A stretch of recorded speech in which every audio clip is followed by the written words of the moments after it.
Well, thank you very much, Larry. It's great to be back in beautiful Davos, Switzerland, and to address so many respected business leaders, so many friends, few enemies. Certain places in Europe are not even recognizable, frankly, anymore. They're not recognizable.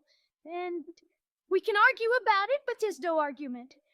Friends come back from different places. I don't want to insult anybody and say I don't recognize it. And that's not in a positive way. That's sort of very negative way. And I love Europe, and I want to see Europe go good, but it's not heading in the right direction. This enormous, unsecured island is actually part of North America, on the northern frontier of the Western Hemisphere. That's our territory. It is therefore a core national security interest of the United States of America, and in fact, it's been our policy for hundreds of years to prevent outside threats from entering our hemisphere, and we've done it very successfully. We've never been stronger than we are now. That's why American presidents have sought to purchase Greenland. It's the United States alone that can protect this giant mass of land, this giant piece of ice, develop it and improve it and make it so that it's good for Europe and safe for Europe and good for us.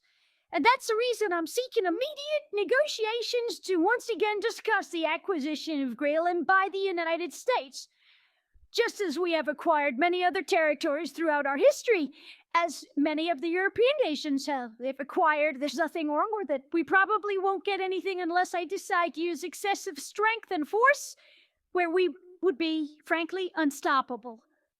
But I won't do that. Okay, now everyone say, oh, good.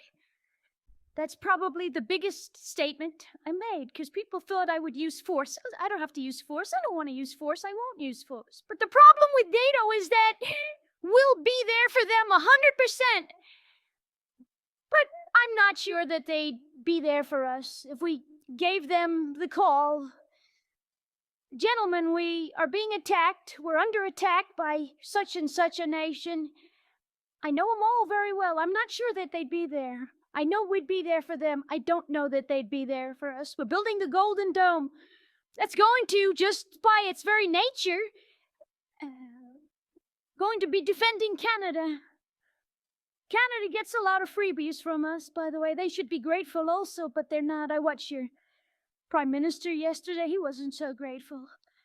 They should be grateful to us. Canada lives because of the United States. Remember that, Mark, the next time you make your statements.